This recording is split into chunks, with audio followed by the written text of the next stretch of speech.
Welcome to the Real Games Cast. I'm your host, Mitch Smith, gathered here with Jordan Dean at JordanDean04 on Twitter, and our buddy Tristan Schuler, Cadet Schuler, joining us today.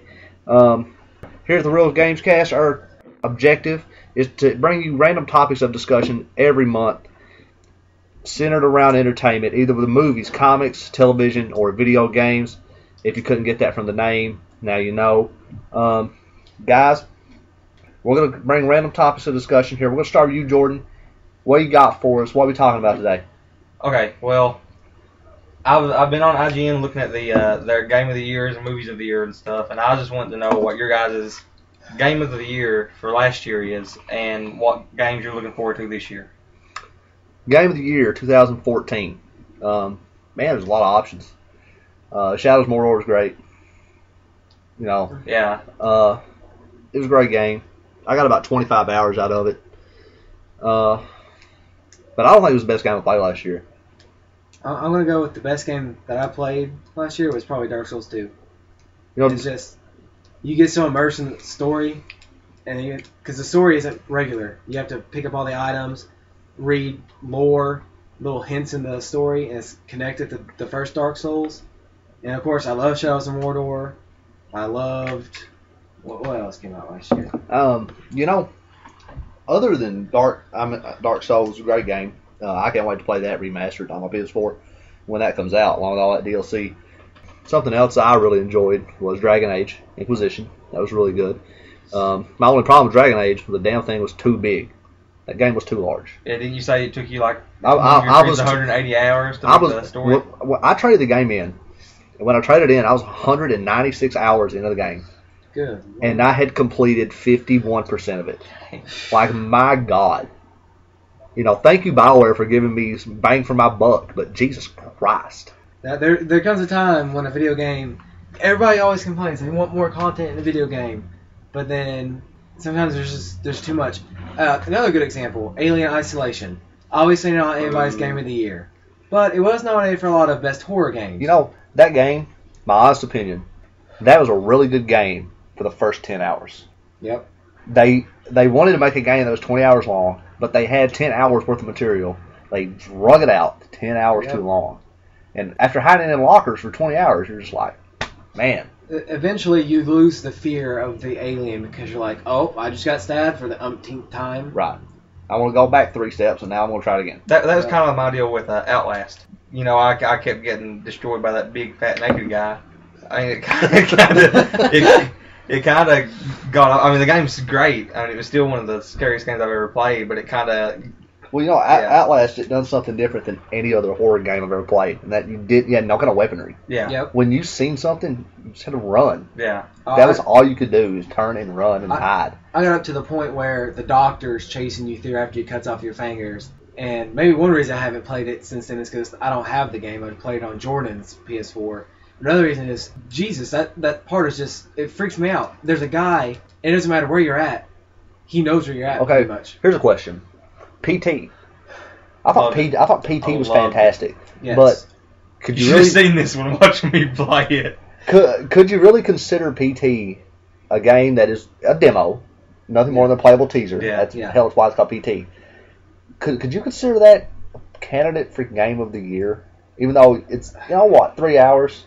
A 3 hour demo? It didn't, I mean, it took me like an hour to beat it, didn't it? I believe if you follow a puzzle perfectly, because it's essentially a big puzzle. Yeah. If you follow the puzzle perfectly, I think it equates like 2.5 3 hours.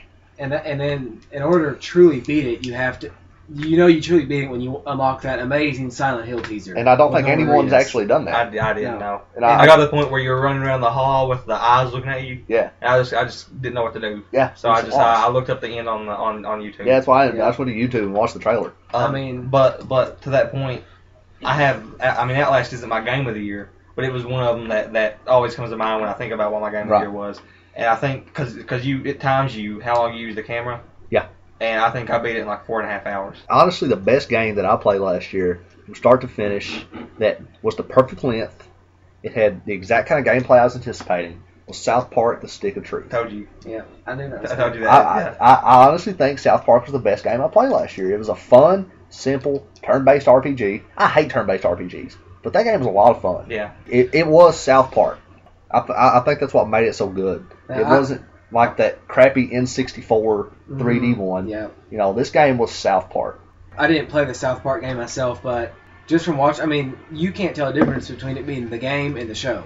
Animation is the same. I could sit there and watch it on YouTube on a watch play, whatever they're called, and it'd be like I'm watching a South Park episode. It's just like watching an episode. I mean, it had a few technical problems. It did. Not a ton. What game does it? Yeah. I can't. Especially now when every game that comes out's broke. Yeah, really. I mean, I can't believe, honestly, that game's not been re-released on PS4. But I've never really been a fan of the show, but I've heard really good things about the game. Mm-hmm. And I hate that I sold my PS4 or PS3 to get the Xbox One because, I missed out on South Park. I mean, I know the same thing. I sold my PS3 about a month after I got my PS4. I got an Xbone. I did not like it at all. I sold that, got a Wii U, played the living hell out of Mario Kart. Finally, I decided, I don't really like fighters, so I'm not going to play Smash Bros. So I'm like, let's go get PS3 again. Why not? I didn't sell my PS3 when I got my PS4. I literally have those game racks you get at GameStop. I have 1.5 of those filled with PS3 games. I was like, I ain't getting rid of that. Yeah. That's the first PS3 that came out. Black Friday this year, I loaded up on PS3 games. I bought a ton of them. Because you go to GameStop, and I think they were buy two, get one free. Yeah. Mm-hmm. I got a ton of great games. I got the 3 Dead Space games. Mm-hmm.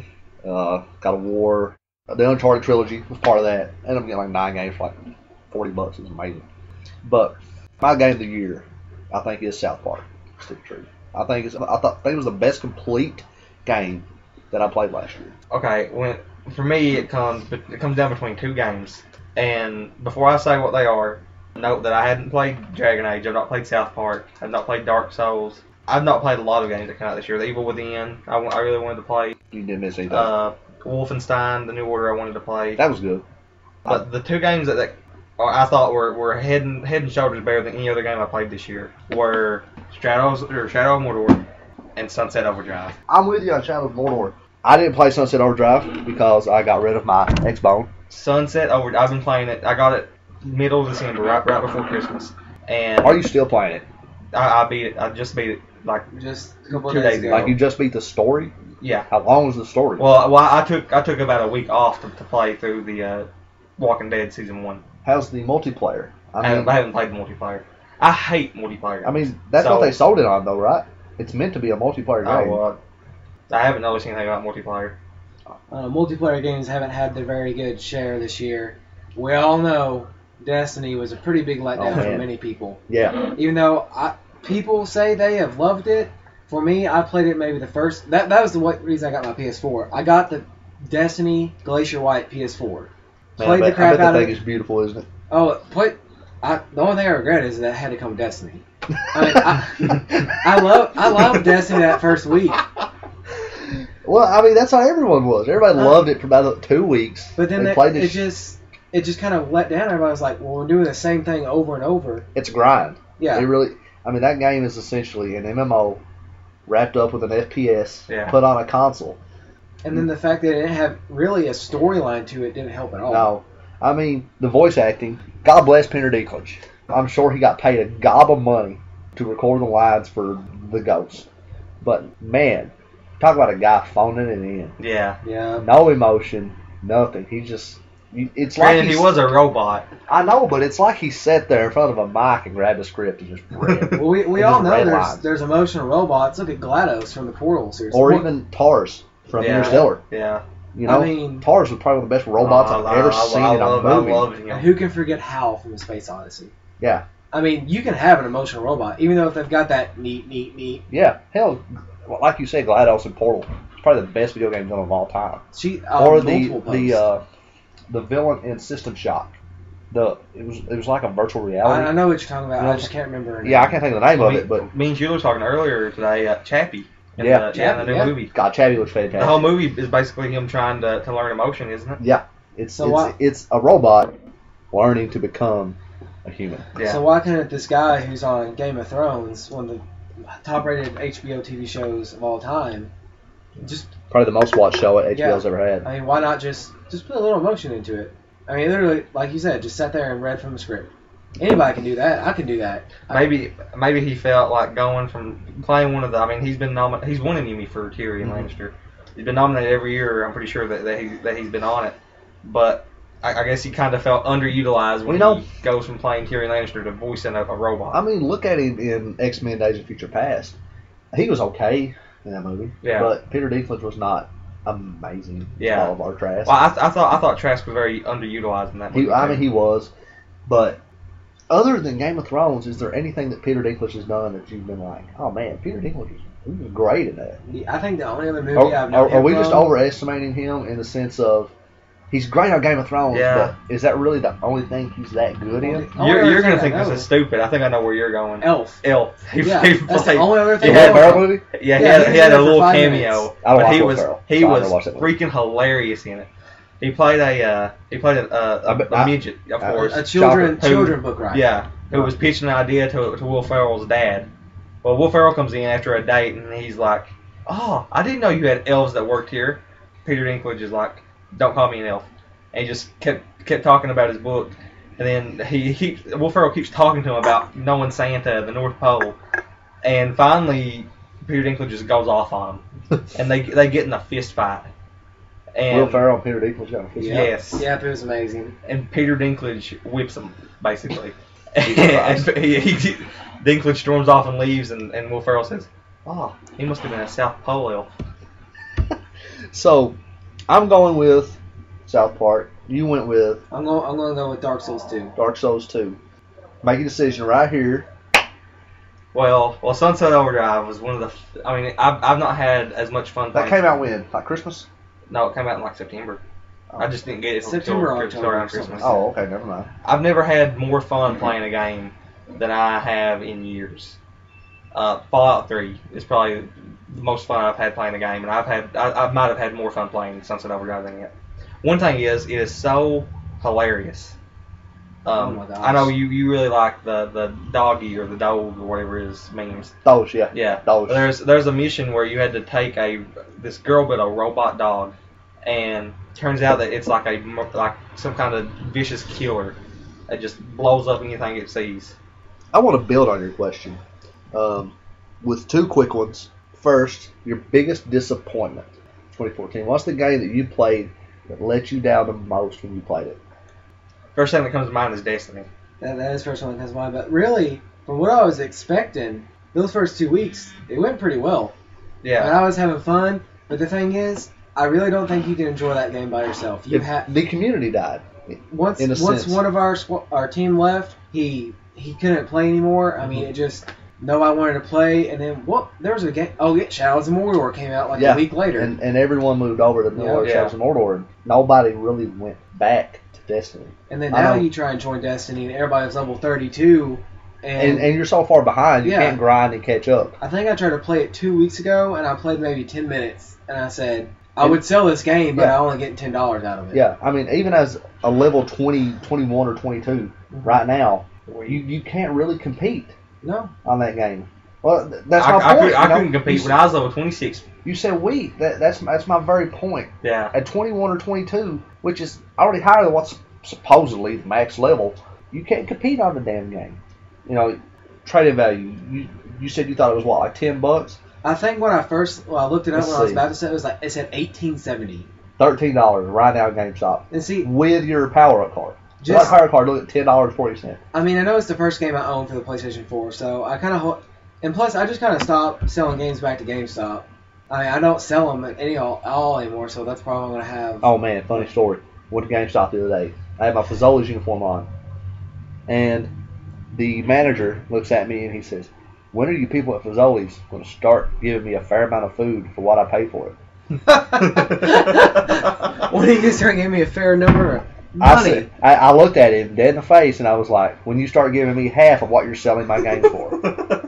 I mean, What do you say? He just laughed. He just looked like, "No, hell, you got me." I mean, they have games that a month after they come out, they're $55, and they only take like 15 for them.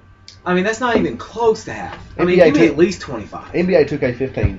I've been thinking about selling it. Mm-hmm. I've not sold it because my roommate plays the living hell out of it. But up until Monday, it had a trading value of $33.50, and I thought, oh my god, it's unbelievable, $33 for this game. That's a lot. I mean, it came out in what, October? Yeah. Yeah. And then Monday, I look at it, it dropped $13.50 in one day, down to $20. Like, well, might as well keep it now. Watch Dogs is worth like $4. Yeah. I think it might have been 2 last time I looked. You know, okay, you said Destiny. Are you going with him? I'm gonna have to either say Destiny or Watch Dogs. Really, I mean, I didn't play it when it first came out because I didn't have a PlayStation 4. I mean, that game was one of the reasons I wanted a PlayStation 4. Yeah, I was like, so psyched for Watch Dogs. I was like, that's gonna be my launch game when I get my PS4. I played it maybe 30 minutes. No, I gave it a little bit extra time. I was like, well, maybe I just need to get through the 30 minute. You know how every game has that first hour or two. I played maybe a total of. I really liked Watch Dogs. I 3 to 4 really liked hours. the story. I thought the story was good. Yeah. I didn't like Aiden. No, I thought he was Aiden very was very boring. boring. I Kind think of that like was Connor from Assassin's Creed 3. Yeah, I think that was my disappointment was the character. And my God, that game has the worst driving mechanics Yeah. I think I've ever played in a video game. It was atrocious. I don't know. Far Cry 4 was pretty bad. I played Far Cry 4. I played it for about 2 days before I traded it in. I didn't really care for it because I don't like open world first person games. I think that's the most ridiculous combination in the world. But driving in that was not great. But you're driving from a first person perspective, Yeah. which is always going to be more difficult. Because you can't see anything around you. The car slid ridiculously far in Far Cry. That was a big problem with that. Yeah. When you hit that handbrake, you slide another mile before you Yeah. stop. Yeah, it was ridiculous. Oh, I don't want to hit the old lady. Well, I took out 3 more. Yeah, well, it reminds me of like Grand Theft Auto 4. If you think back to that game, you hit the handbrake in that, you slid 4 miles down the road. Yeah. Cop chases in that game is ridiculous. But my biggest disappointment in 2014 is probably WWE 2K15. I was so amped for that game. It was the first one that 2K had time to really produce and make on their own.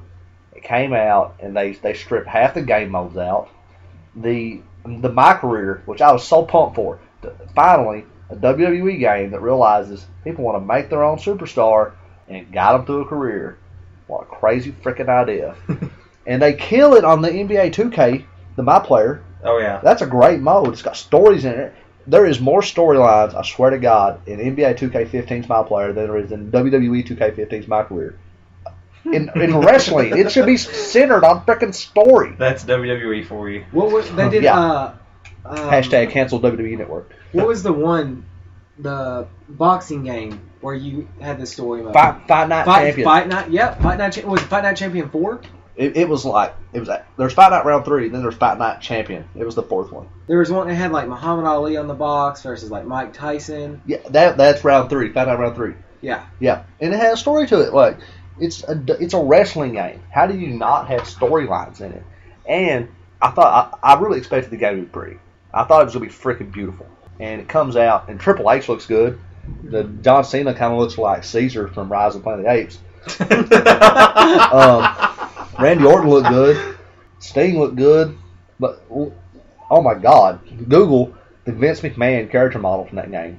Jesus, Joseph, and Virgin Mary. It looks like you took Vince McMahon and, like, stung him with 50 bees in the face. Oh my God. Like, he looks like a bowling ball. Looks horrible. The women models looks terrible. The hair. Oh my God. It was a sexist game. That's what it was. Yeah, without a doubt. Another big disappointment for me, probably been Assassin's Creed Unity. But after Assassin's, it was so broke. That game was so broke when it came out. I mean, who couldn't remember the making out with just the lips and the eyes glitch? Oh Man, the no face glitch. I mean, that's something out of a horror movie. Is that supposed to be him? Oh no, that's last year's version. That looks better than this year's. Yeah, I'm telling you. The no face glitch was pretty bad in Unity. Wow. And I never had that problem though. Man, the servers in Unity, the servers were garbage. The load screens, load times. Well, me and you tried to co-op that game. Yeah. And we tried for hours one night, and we couldn't get in the same party or anything. I remember sitting there 3 hours later. I had to do half of the co-op missions by myself. Yeah. Just for the sake of doing them. Yeah, I've done like 8 on my own. And they're obviously ridiculously hard because they're intended to be played with multiple people. You know, playing on your own is a bad word. I really like Unity, but I want to like Unity a lot because I love Assassin's Creed. it's really hard to play through. It's really boring, I think. Yeah, the story's just not. It's a typical revenge tale. Yeah. Which is the entire Assassin's Creed series has been. I think the last great Assassin's Creed game I played, my favorite out of the whole series is 2. I really like Brotherhood 2 because of the Rome setting. Mm-hmm. But after Brotherhood, I love Revelations. I like Black Flag. I love Revelations. Black Flag was. I didn't care for 3. Connor was just horrible. I love that. Probably the worst assassin they've had in the entire series. Black Flag was fun. So, did you like Black Flag because of the pirates? I did not like it for the naval combat. I hated the naval combat. I think the naval combat in the game is so boring, and I just did not care for it. But actually, that game, that's a launch game, PS4. I got that game and I played up to the last mission in it when it first came out. And if you hadn't taken off the certain fort, you had to fight 2 man of wars, like level 50, 60 man of wars, right outside of the mission trigger. And I couldn't beat them. My ship was leveled up and everything. I just couldn't destroy these 2 man of wars. I quit the game for a month. I just put it down. I was on the last mission of the damn thing. And I didn't play it for a month. And then finally, a month later, I'm like, I want to go back and I want to try to finish this game. I just happened to take over that fort by accident, and then the man of wars were gone. Like, how stupid is that? Why do you block the end game by making me go through 2 man of wars? Just let me friggin' trigger the end game. If I don't want to fight them, get rid of them. That's so ridiculous. Obviously what they're encouraging is you to go out and take over all the forts. Yeah. And, play the game like they want you to.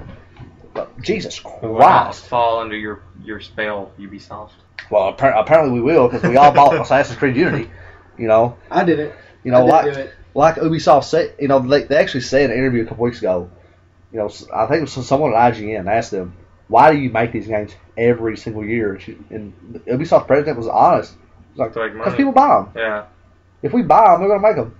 The market demands it. They're going to make it. He probably said it more along the lines of, well, as long as there's a consumer base for them, we will continue to process them. Which is basically saying, you guys give us money, we'll keep making the crap. Exactly. We're going to make crappy games if you pay for crappy games. I mean, really, the only differences between...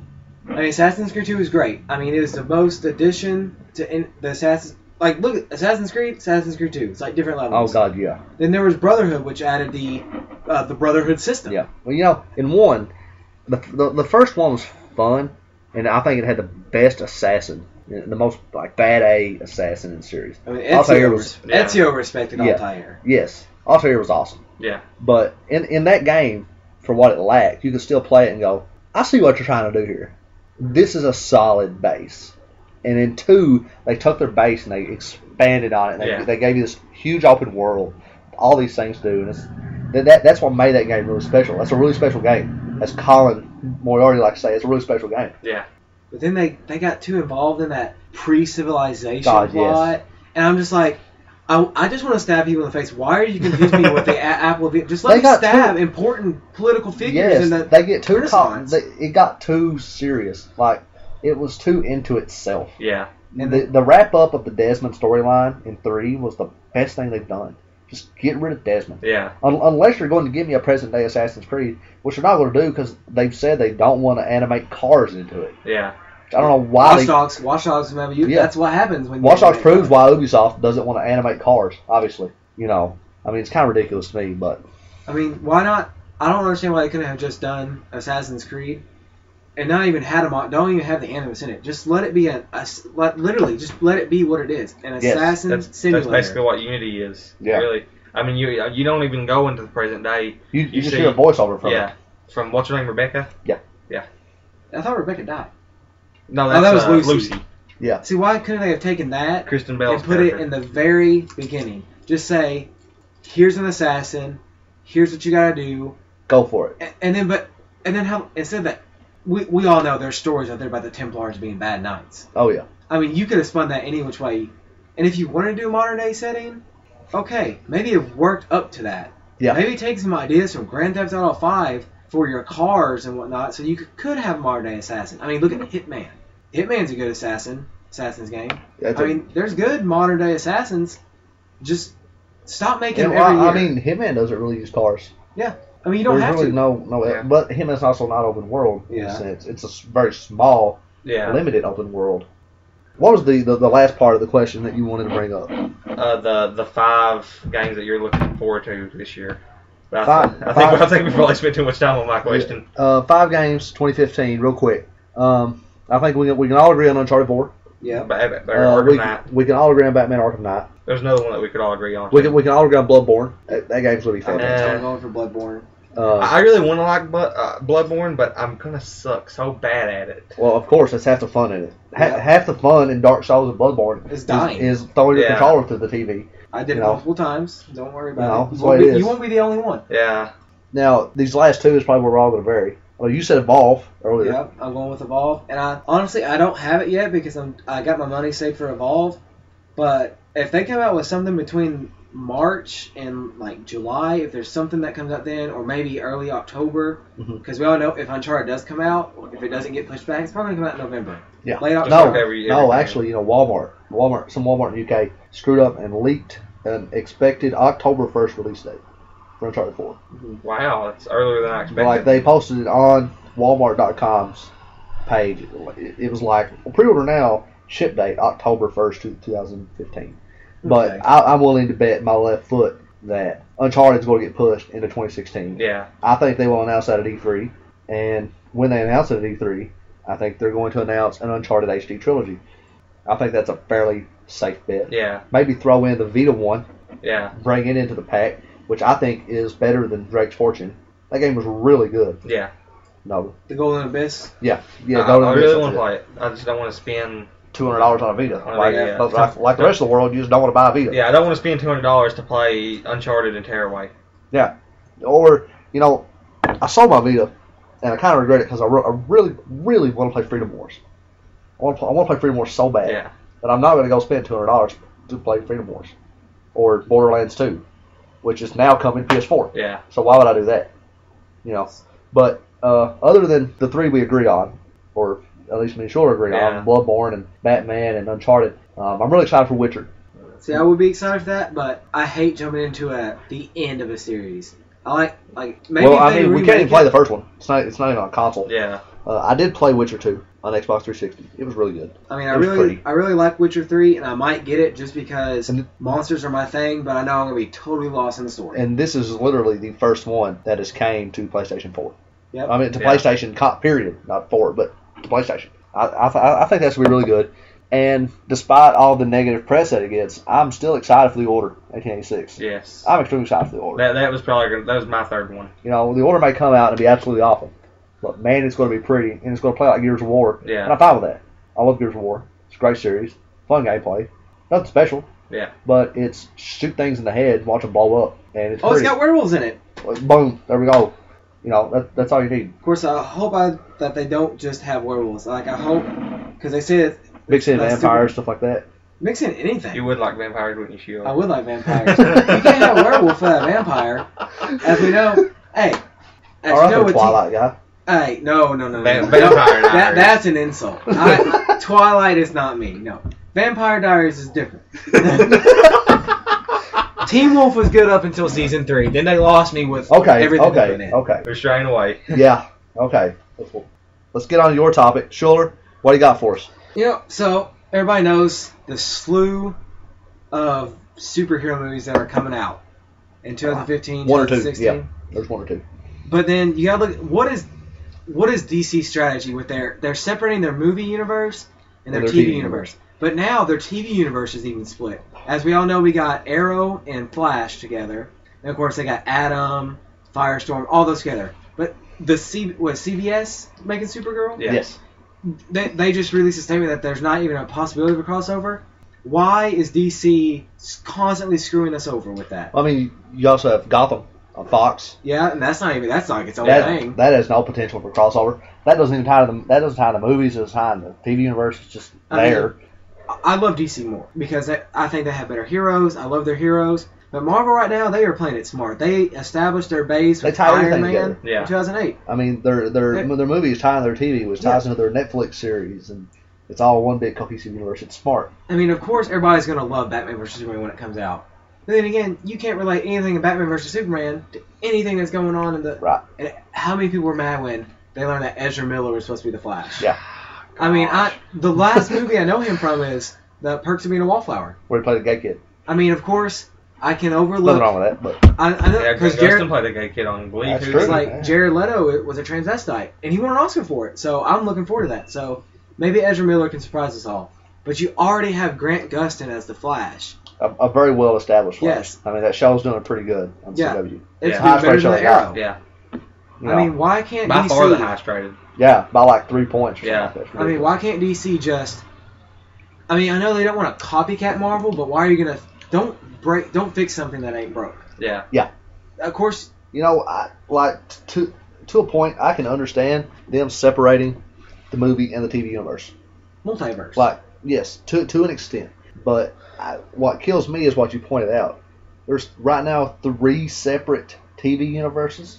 You got I want to call it the CW verse. Oh, and don't forget Constantine. Constantine. Constantine there. on, The on Teen NBC. Titan The show Teen coming Titans out? coming, which Constantine's probably going to be short-lived. That's probably going to cancel after season because Yeah. nobody really cares about it. Well, Schuler loves it. It's a very good show.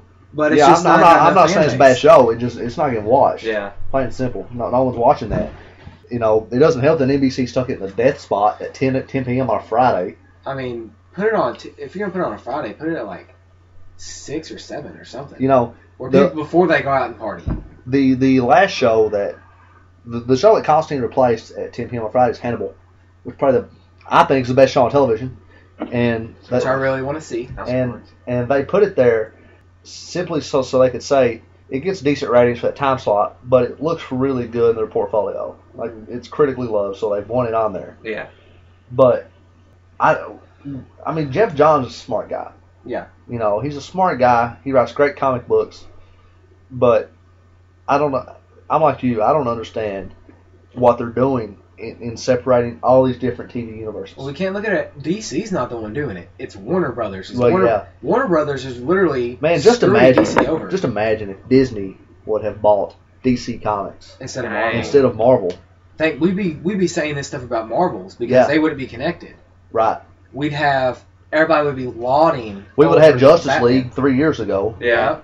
You know, which there was a Justice League movie that almost made in 2008. Yeah. Nicolas his- Cage was supposed to be like Superman, wasn't he? That was in like '98. That was Yeah. that was going to be a long time ago. that was going to be a Kevin Standalone. Smith movie. Okay. Kevin Smith was going to write and direct that, but that died a very painful death. But Anything with Nicolas Cage. yes, I think the only there was some casting decisions in 2008. Armie Hammer was going to be Batman. I mean, they had the entire Justice League cast. Common, the rapper Common was going to be John Stewart, Green Lantern. Which have you seen the potential Green Lantern rumor that's been going around? What's his name? Tyrese Gibson. Yeah, from Fast and Furious. When I saw the article that said Tyrese wants to play Green Lantern, I thought they meant the Tyrese from from The Walking Dead. Yeah. Who I mean I love him. He's one of my favorite characters, and that would have made me really happy. You know, I think DC missed a huge opportunity casting The Rock as Black Adam Instead of John Stewart. instead of John Stewart. I think they missed a really good opportunity there. And so you think we know more about the enemy of Shazam than we know about Captain Marvel himself. Who, Yeah. like... Well, granted, the thing- movie don't come out till 2018. But so. I thought it was 2019. I thought it was like the last one along with... Is it? It's one of the Yeah, last Lord. films. I know the Green Lantern's the last one they announced. It's 2020. Yeah.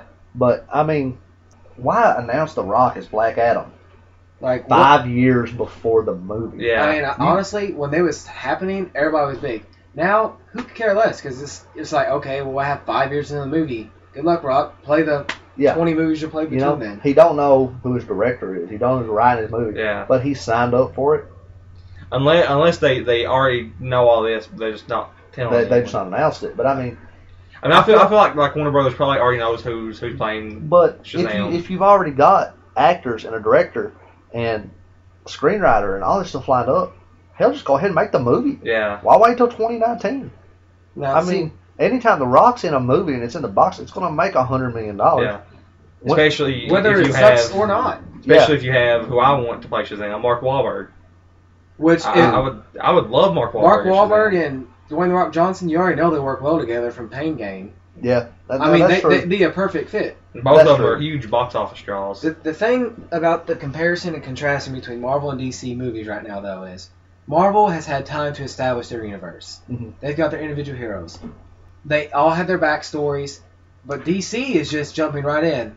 I mean, half the freaking Justice League you're going to see in Batman versus Superman. Well, you know, form or another. they're going, rumor-wise, they're going to split Batman versus Superman into 2 movies. Which I read that Henry Cavill said that that's not going to happen. Yeah. But still, Oh, well. where would that?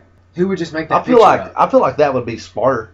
I mean, Splitting up. Introducing Batman. what they said was, Enter the Night. yeah, you know, the rumor I read is that Part 1, Enter the Night, would come out this October, and would set up Batman, which makes sense. I mean, everybody's taking a big dump on Batfleck anyway. Yeah. Which honestly, I don't know why, because look, he's won Oscars. You know, people are judging this guy off one movie. They're like, Daredevil. well, he wasn't good in Daredevil. He's going to be terrible as Batman. But when did Daredevil come out? Like 2003? Yeah. Long. Need to look at his more recent stuff. Look, like Gone The Town Girl, and Argo. Gone Gone Girl. The Town. If you've not seen The Town, that movie is incredible. I mean, he's an amazing actor. Hell, Gone Girl is one of probably the most disturbing, mind-effing movies that I've ever watched. Poor guy. What an idiot for getting back there, but spoiler alert. But, you know, it would have been really smart, I feel like, to establish him in his own universe. And then, right at the end of the movie, maybe tease him and Superman coming together. Kick off the second one, they meet up, they argue throughout the movie, they fight at the end. Well, or maybe the first one ends with them fighting. Yeah. And then they learn that, oh, there's bigger threats than just you, Superman. Right. I think something that might have hurt that just introducing, like, okay, are you saying to have a Batman movie and then kind of tease a Batman versus Superman movie after that? Okay. I'm saying make 75% of the movie about just Batman. Okay. The last quarter of the movie, that's when you introduce Superman for the third act. And tease him through the first second. Yeah. First two. That way it's not just, here's Superman. The first two, I think, the first 2 acts could mainly center around Batman learning that there is a Superman and trying to devise a way to defeat Superman. Yeah. Then in Act 3, Superman finally tracks down the Bat. He figures out Batman's trying to figure out things about him anyway. Tracks him down. He's like, hey, bro, what's wrong, man? What are you doing? Why you coming after me? Then they fight. Because now Superman's a gangster. Hey, he's thug. You know what it is. We know we've seen plenty of Batman and Superman fights. The Batman animated, or was it Batman animated series, and then the Superman animated series. They had that crossover where they met. Well, the animated movie, The Dark Knight Returns. Yeah. Man, that was a fantastic scene. Fantastic comic, fantastic movie, fantastic everything. Mainly because it shows the world that yes, Superman can be defeated by a man. Got a big iron suit. Yep. And a one-armed archer. True. Well, how is even Batman going to defeat him with his fist? When it comes to the Justice League, will they take the Marvel route of use a smaller villain in the first one, build to a gigantic blow up with Darkseid and maybe a second or third Justice League, which is what Marvel's doing with Thanos with the Infinity Wars, or do they throw Darkseid into the first movie? Honestly, is Darkseid the thing that pulls the Justice League together? Well, in the New 52, Darkseid is the first one. But you gotta think in more strategic terms of movie. If you throw the big bad where villain, do you go from there? I mean, you know, where do you go for a sequel? How do you live back up to the fact that Darkseid's your lead in the first one? Maybe that's why they have the Justice League movies from 2017 to 2020, because they're probably saving that time that, hey, oh my gosh, we gotta think of something else. Yeah. I mean, what other, the gigantic purple starfish? What's wrong with using Brainiac? Yeah. You know, or Brainiac and Darkseid. Or even a team up of the Joker and Lex Luthor. That's exactly what I was thinking. You know, that to me, that's what makes the most sense. I mean, Joker's going to be established by then. Jared Leto's going to establish him within the Suicide Squad. And then, which God knows what's happening in that movie right now with Tom Hardy. I mean, everybody's turning down that role simply because no one knows who Rick Flag is.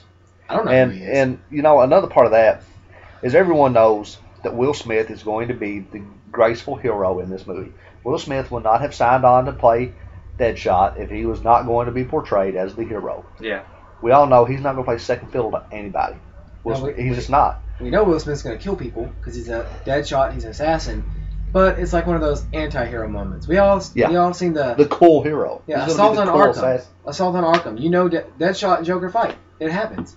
Yeah. Which I wonder if the Suicide Squad is going to take a big, what's the word I'm looking for? I have no idea. they're taking inspiration. They're There you taking go. all their inspiration from Assault on Arkham. Mm-hmm. If they did something like that, that's Fantastic the thing. movie. Which the problem with It's DC one of the is animated movies, right? Yeah. DC is definitely winning in the TV and the animated part. Oh yeah, their anime movies are amazing. Yeah. Like, the only thing I'm worried about is, what if the DC Cinematic Universe is going to rely too much on their animated movies for sources? Right. Because we all know that Batman vs. Superman is taking a lot of the But I inspiration mean, from... even if they do that, how many people really watch those animated movies? Is your average person that goes to watch a movie, pay $7 at a cinema, are they going to be that adapted to the DC animated universe? Well, the animated movies don't even come out in theaters. They always come out on straight to You know, DVD. well, yeah. Yeah, like when we watched Assault on Arkham, Yeah. Parker and his girlfriend at the time, would they have watched that if they weren't friends with us? I mean, I mean, Yeah. Like, so... you know, my roommates in there, are they going to go buy Justice League War animated? No, they're not. So if you adapt Justice League War into live action, put it on the big screen, they'll probably watch it. Yeah, You know, that's a good movie. The only thing I'm worried about with the Cinematic Universe is that they're going to... Because we all know what happened in Spider-Man 3. oh God, When you jam-pack too much stuff into one movie... Heck, even Which Spider-Man the- 2. Yeah, Amazing that's what I was Which saying. the Spider-Man. Avengers did it perfectly. Yeah. But if you... Because they had everybody established. The Justice League is just saying... Literally, they have one movie between Batman vs. Superman and Justice League. So literally, I feel like DC and Warner Brothers is trying to set things up too fast, and it's just gonna ruin my movie going for the next 20 years. yeah. You know, I'm with you on the fact that if DC does bomb this, which is very likely, you know, I let's mean, be honest. the way Not it's knowing going- DC, When it yeah. comes to movies, other than the Nolan trilogy, DC's not known what they've been doing with movies since 1970. Yeah. You know, if DC bombs, I can imagine how many friends I want to have that are going to talk smack to me. One, because Oh, Marvel's yeah. beating their ass in every form of the word. I mean, my God.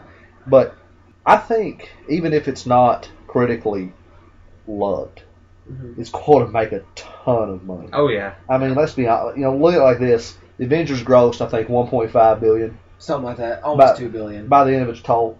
The Dark Knight Rises grossed 1.2 or 1.3. Yeah. Batman on his own nearly beat the Avengers. Yeah. So when you throw the entire Justice League on there, And then you how many give more people are going to watch that? And then you give great actors. I mean, Henry Cavill, really, he's new, which is what they're going for. The Superman is new. Ben Affleck, who's this Oscar-winning actor, is portraying Batman, who's seasoned. Which I agree with this. I'm tired of seeing. I mean, literally, you cannot write Batman's origin story different. Anyway, it's always going to happen in Crime Alley. It's always gonna be- Everyone knows what his origin Yeah, is. you, you don't you even don't have to need read to tell. comics. You It's- don't you don't just have know. to tell. It's people kind of like it's Batman. Spider-Man. Yeah, You don't have to have an origin movie. Right. So, they're doing great. Like, I'm 50-50 on the DC Cinematic Universe. The only things that they need to set up an established origin story for Wonder Woman Yeah. in her spinoff, and they need to do it for Green Lantern. Because That's the everybody knows two what that happened have to to him. have an origin story. Cyborg can kind of Cyborg can have something happen to him in Justice League, Yeah. like they did with Justice League War. That's where he becomes Cyborg. Right. The Flash, I mean, we're kind of I think people are going to be more apt to the Flash because of the TV show. yeah. Yeah. They're not going to need as much of a movie introduction. Just I an mean, introduction. Even before I was really big into comics, I knew that the Flash was struck by lightning. That's Really? how he got his powers. Really, what they need to do is, if they're doing these stories, just have flashbacks. Yeah. I mean, if that's their route, don't ignore Kinda like an Man of origin Steel. story. Right. I mean, you got to have a little bit of something in there, but don't make it the entire movie. Do it through flashbacks. Have the Flash remembering that he got struck by lightning. Right. Not Green Lantern, Wonder Woman, because this is Wonder Woman's first ever cinematic appearance. Yeah. I mean, she has to have an origin I story. mean, she had the short-lived TV show. Yeah. Like the Yeah. 70s. She needs an origin story. And Green Lantern, the reason he needs one is because they God. botched that first one. Boy, did they. And bring that, who Horrible. should be Green Ryan Lantern's Reynolds. villain? Should it be, like we were saying, you bring in Apocalypse or Darkseid for Right. the Justice League? Should they start off Green Lantern's villain with Sinestro, his greatest enemy? I mean, what other villains? But there are But I mean, tons of lanterns. tell me 5 Green Lantern villains. Exactly. I only know Sinestro and Parallax. Yeah. Is Mongol technically a Green Lantern villain? I don't or know. is he- The Sapphire girl. The Star Sapphire? Star Sapphire, yeah. Okay. But See, the thing with a lot of the DC villains is really you have villains for Superman, Batman, and the Flash. Then everyone else kind of just melds together. Yeah, I mean, that's Wonder true. Woman, the only one I know Wonder Woman is Cheetah. Ares. Cheetah and Cersei. Or Cersei, or whatever her name yeah. is. Cyborg doesn't like have. I don't Cyborg, even think Cyborg has his own He established doesn't. comic. I mean, you He have doesn't. villains like Deathstroke, who was originally a Teen Titan villain, who's kind of grown into more of a Batman villain and a Green Arrow villain. Yeah. Both. And I mean, you just gotta think, the 75% of a superhero movie is their villain. Yeah. If you don't have a villain, then you literally just have. Well, I mean, that's why a movie like The Dark Knight works. Yeah, because And a movie you like have- Man of Steel to some people doesn't. Yeah. If you don't buy into Zod, then why do you care about Superman? Which did you all hear the rumor today? It actually just came out today that Michael Shannon could possibly come back, but not as Zod. No. The rumor is that Lex Luthor retrieves Zod's body and does experiments on it to make him Doomsday. That's How a is terrible idea. That is a terrible It's idea. just a rumor, and I don't believe they're Yeah. gonna go with it. But I God, I hope not. found it intriguing. You know, I said, don't mess this up. Do not bring Doomsday. Do not bring Darkseid. Do not bring the Purple Starfish. Don't bring these grade A villains that it literally destroys the Justice And League. don't bring them early. Save them for Justice League 2, Or- not Part 2. or even 3. Yeah, Yeah. You know, and honestly, I feel like Justice League shouldn't even mess that up yet. right. I feel like they should have done their Batman vs Superman is understandable because it is an older Batman. You don't want an origin story. That's understandable. But then they should have went with Wonder Woman, Flash, Cyborg, Aquaman. With this older Batman, how many movies do you think DC gets out of Ben Affleck? Well, I don't know. They don't even have one announced until. I mean, after how old 2020. is Ben Affleck right now? He's like 40 40 something. something. He's, 30 something? he's in his 40s, probably mid 40s, 44, 45. But I mean, in this movie verse, he's going to be around that age, 44, He's 45. 42. Yeah. Okay. How many movies do they want this older Batman to be in? Are you talking about standalone Batman movies? or I'm just- talking just total. Let's say you got Batman vs Superman he's going to be in, and then the two Justice Justice League. Leagues that are Really, announced. that's it so far. But you And know, there's then- going to be a Man of So Steel that's 2. by 2020. By the time he'll get his own Batman movie, he'll be what? What is 40, that? 47. 47, yeah. I mean, think, So you can have an older Batman. We know we have old actors. Sylvester Stallone. I mean, do you essentially, with his solo movie, just make a Dark Knight Returns, kill him off, yeah, or a Batman R.I.P. or story? Batman Beyond, where he Uh, can still technically be in there, but just have a different Batman. Why not cast a Dick Grayson and have him eventually replace Bruce Wayne? Yeah, See, you know? I think, like I said, I kind of agree with Batman vs Superman. But what they could have done instead was have this standalone Batman film, not an origin story, have him still be this older, a couple years before Batman vs Superman. Like, have the events in Man of Steel have happened. Right. And then the next year, the next year or 2 years after that, Batman vs Superman comes out. But this Batman film be him with the Bat family, taking on maybe the Joker, maybe And something. Harley. And Harley. I mean, for the first time, Harley Because is that- an element of this world. Because you Yeah. would have been if they took on Joker, they could have done the death of the family. Yeah. I mean, literally, they could have done death of the family for the first Batman standalone awesome film, comic book. which we all know people would flock to it Oh yeah. because they want to Everybody's gonna see who their Joker is. They wanna see Everybody's how he going to acts. want to see this new Joker because of Heath Ledger. Yeah, Mhm.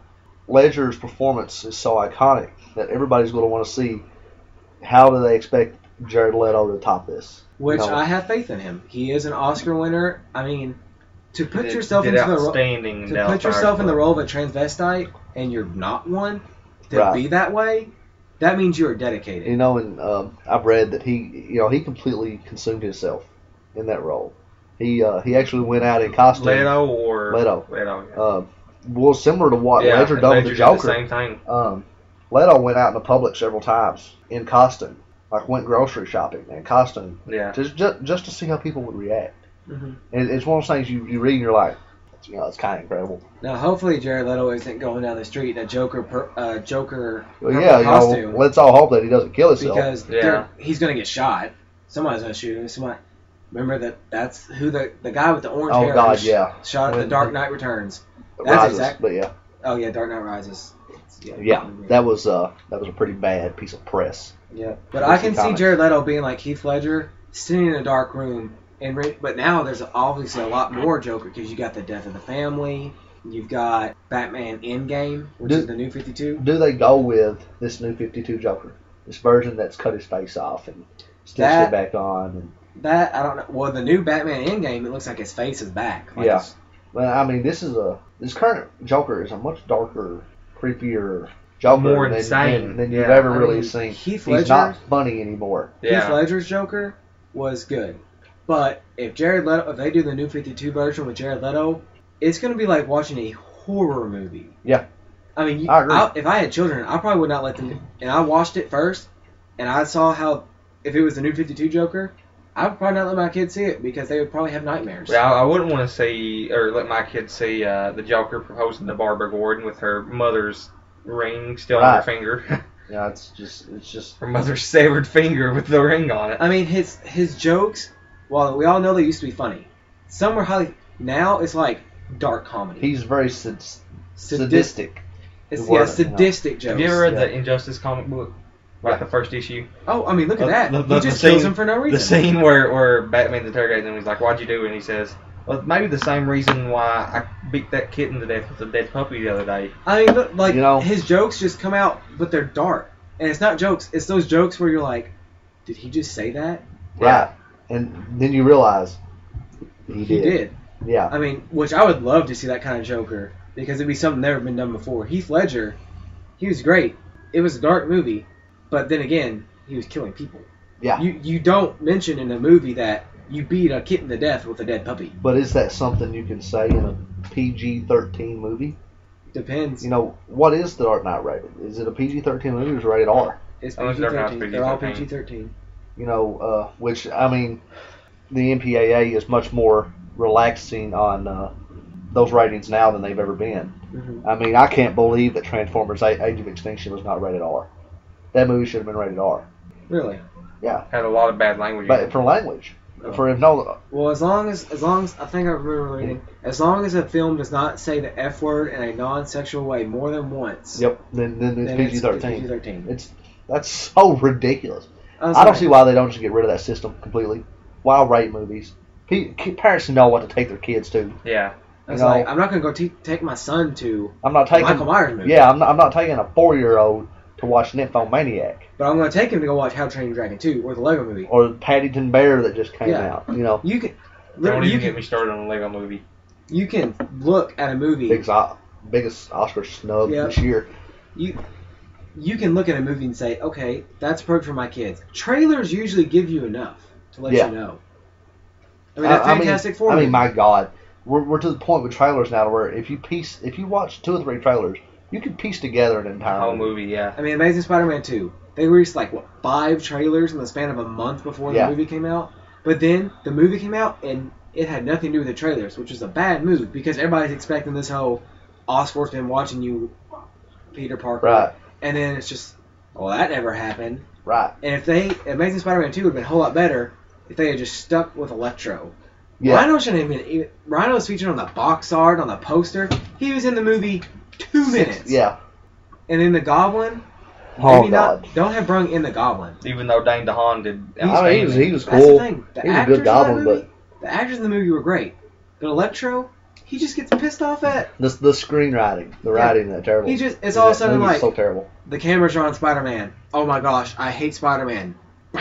Yeah, when 3 minutes ago he was baking him a birthday cake. Yeah. I mean, it just doesn't make any sense. It was a good movie, I think, but it could have been a whole lot better with better character writing. Okay. And taking out the Rhino. So, on to my topic. I want to talk about this Fantastic Four trailer that just dropped today. How do you guys feel about what Fox is doing, which is obviously moving away greatly from the comic version of these characters? All right. Well, look at it. The Fantastic Four comic just got canceled. Yep. So maybe the directors and Marvel have said, you need to do something completely different because obviously what we are doing with the Fantastic Four comics isn't working. But from the look of the trailer, they're not even on Earth when they get their powers. Well, I mean, there is a Fantastic Four storyline called the Dark Universe, I think. and I'm pretty sure that that's where they're going with this. I read today that the supposed plot is that the four are going to go to the Dark Universe, and they're going to land on this alternate universe planet where they get their powers and they fight presumably Doom and Victor Domashev. Yeah, whatever his name's going to be. And then when they come back to our universe, they bring the powers with them, which I guess wouldn't happen at the end of the movie. I really don't know. Yeah. But which I'm hoping that they come to Earth sometime in the middle. Don't make. Well, go ahead. I mean, I've never been the biggest Fantastic Four fan. I watched the first two movies. I didn't care for the original ones at all. I mean, they were boring, really. Would there not be? Would their coming back to Earth be the introduction to superpowers in that universe? Because I would assume they're going with X-Men. Yeah, the X-Men have been around for years. Right. 2001? 2000 was the X-Men first movie. No, that's a pretty well established universe there. That's even greater than the Marvel universe. Yeah. Well, that's the oldest Yeah. universe in a sense that there is. Marvel started in 2008. Yeah. I mean, I guess you could make the claim that Hulk was, but No. Hulk did, in comic book readers' minds, Hulk never happened. The Ang Lee Hulk movie was, good God, terrible. Horrible. But Incredible Hulk was a little bit better, but oh man. But with the Fantastic Four, do you think what they're doing is going to translate into a good movie? Or, I mean, before everybody was like, this is going to be atrocious, it's going to be horrible. Well, I do feel a little bit better about it after seeing the trailer. I do too. I still have my doubts though. Well, you gotta look at Amazing Spider-Man 2. Great actors, which the Fantastic Four has, but you saw how it went. Right. So that is my only worry. Are you anticipating this movie in the sense of this is going to be a lot of fun, or are you anticipating it in the sense of I cannot wait to see how horrible this is going to be? I think I'm more Because anticipating I'm anticipating it to be bad. That's what I'm still. Because that's the vibe I get from the internet, is that a lot of people are just like, I cannot wait to see how horrible this movie is going to be. Yeah. But I guess if that draws in money, that's what they want. but it's directed by Josh Trank. He's made one movie, Chronicle. Which I love. Really Chronicle. good. Really good movie. I watched it one time, never watched it again. But I enjoyed it the one time. After the one time, though, I was like, okay, I've seen this. I don't need to see this again. It's one of those movies you don't have to rewatch to know what's happening.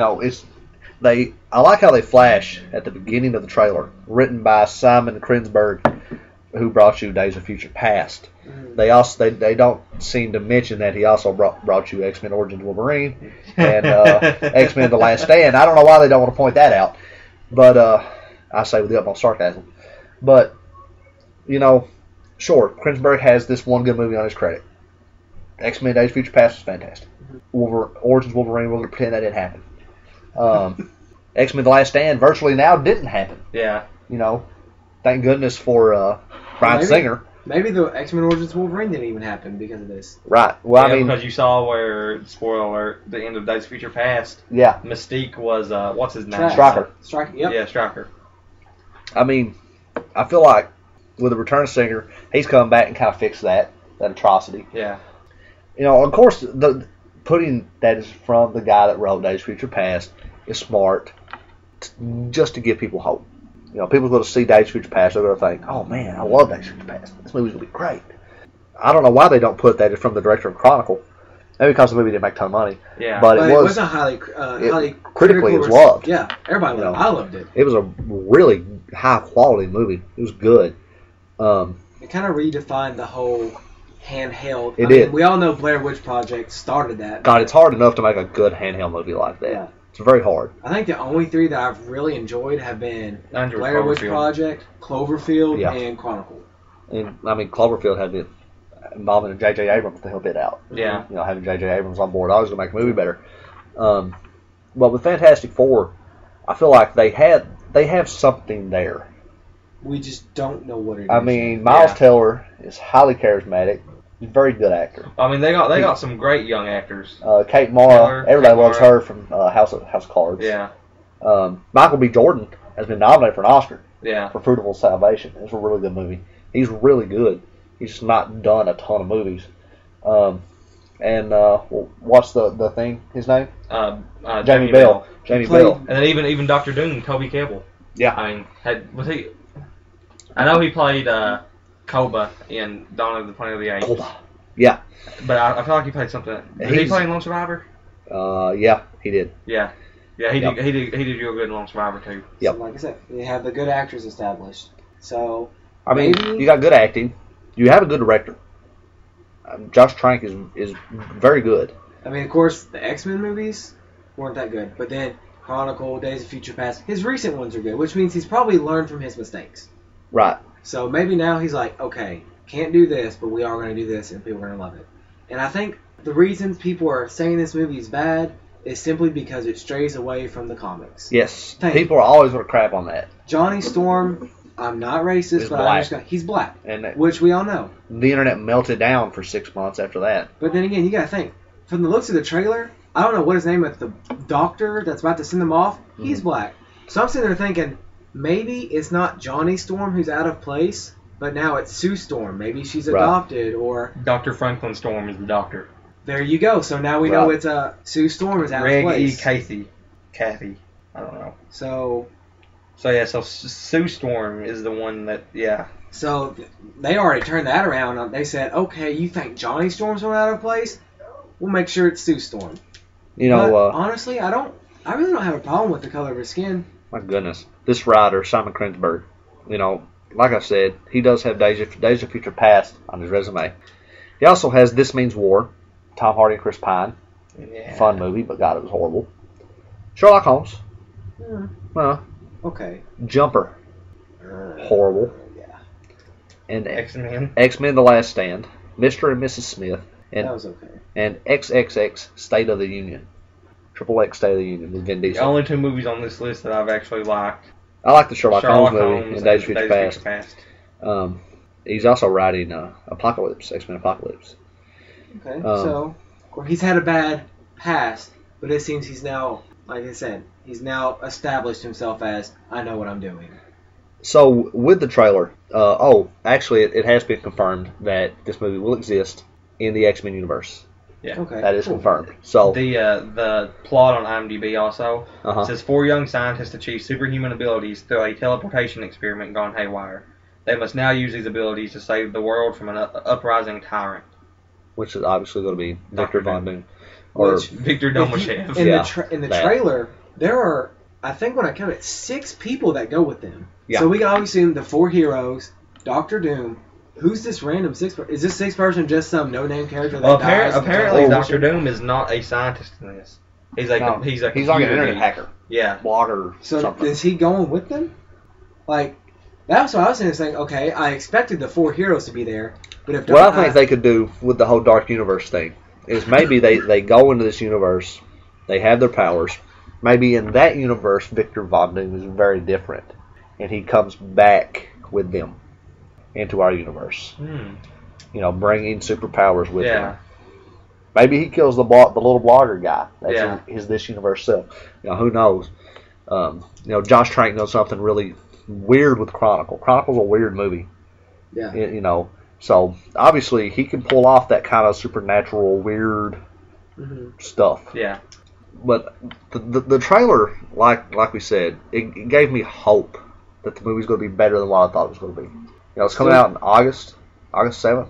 Yeah, I think August 7th, 2015. If it works, how long do you think it takes before not Marvel, but Fox does a crossover within the X-Men? I thought they already.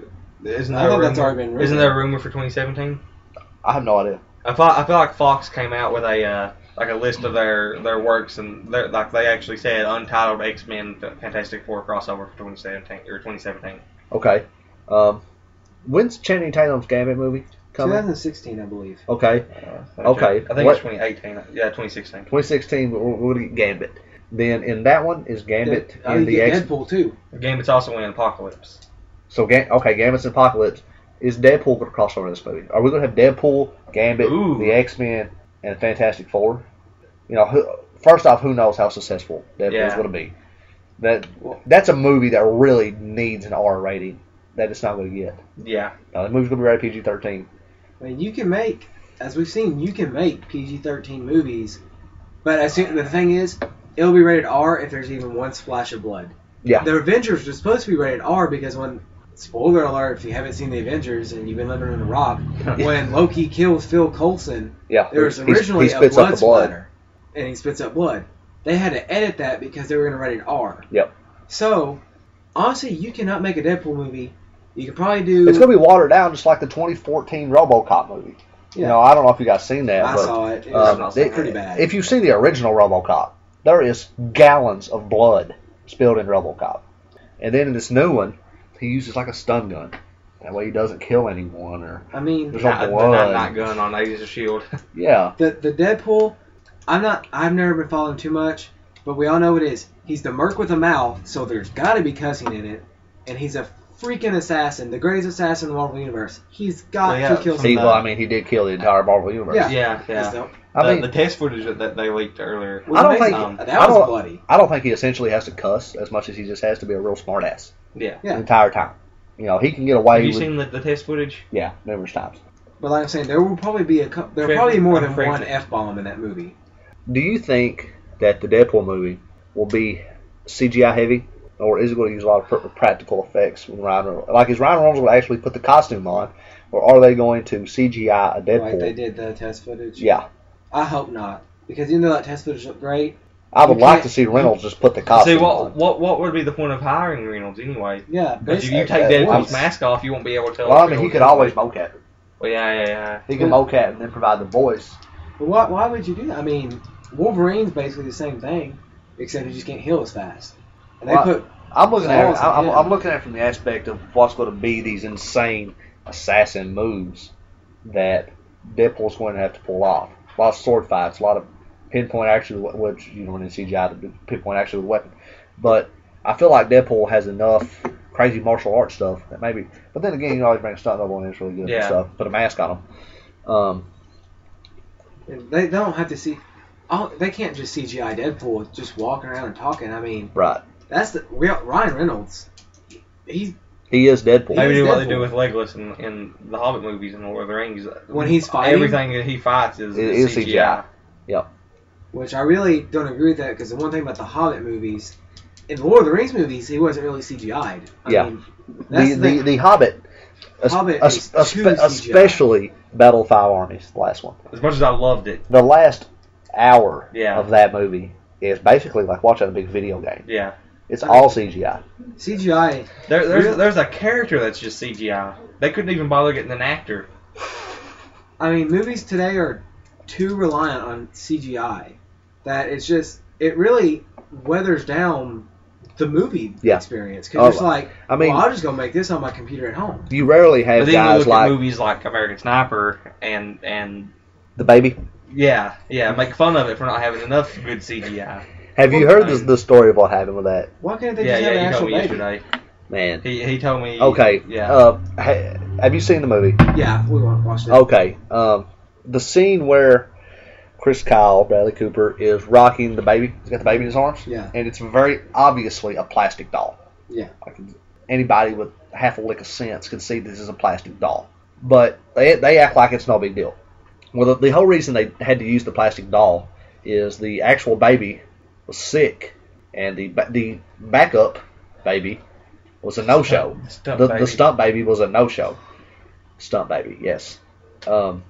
So they're ready to film this scene with a baby, and there's no baby. So they're just like, who has a plastic doll? I mean,